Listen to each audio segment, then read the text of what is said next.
Ever wondered how AI systems, so powerful and precise, can be manipulated into making critical errors? Today, we're exploring a cutting-edge cybersecurity threat called data poisoning, and the innovative defenses researchers are developing to counter it. Let's unpack this complex yet fascinating challenge. To understand data poisoning, we first need to grasp data poisoning attacks. Imagine training a machine learning model to recognize cats and dogs using a dataset of images. Now picture an attacker secretly replacing some dog images with cat photos labeled as dogs. The model learns incorrect associations, leading to catastrophic failures. This is data poisoning, corrupting the training data to degrade model performance. But data poisoning takes this a step further. Instead of outright falsifying data, attackers manipulate the training set to create linearly non-separable classes. Think of it like blending two colors until they're indistinguishable.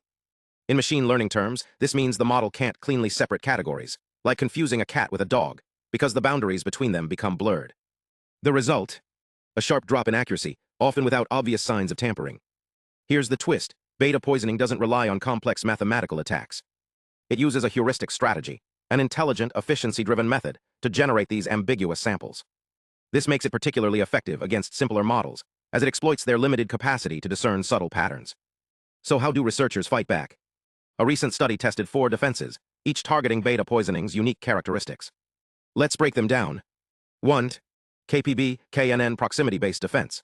This method leverages k-nearest neighbors, KNN, a classification algorithm that groups data points based on proximity. Data poisoning samples often cluster tightly with their true class, like a crowd at a concert. KPB flags points that are unusually close to their neighbors, indicating potential tampering. 2. NCC, neighborhood class comparison. This defense compares the class distribution of a sample's immediate neighbors versus those farther away. If nearby points all belong to the same class but distant ones don't, it's a red flag. 3. CBD, clustering-based defense. Data poisoning samples tend to congregate near the central tendency, mean, of their target class. CBD detects these tight clusters, which are typically isolated from other classes. 4. MDT, mean distance threshold.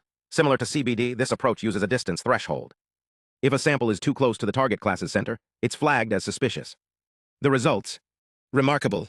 On datasets like MNIST, handwritten digits, and CIFAR-10, real-world images, KPB and MDT achieved perfect scores, 100% accuracy and F1 metrics. CBD also performed strongly, while NCC showed slightly lower precision due to its sensitivity to noise. The key takeaway? These defenses work because they exploit data poisoning's telltale patterns, not just its surface-level effects. Why does this matter?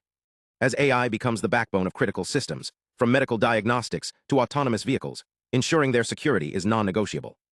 Data poisoning reveals how even subtle data manipulations can have massive consequences, but the solutions here prove that targeted, principled approaches can neutralize such threats. The next time you hear about AI advancements, remember, behind every breakthrough is a battle to secure its foundations. Thanks for watching. Hit subscribe for more deep dives into the science shaping our future. Stay curious and keep questioning the invisible forces driving the AI revolution.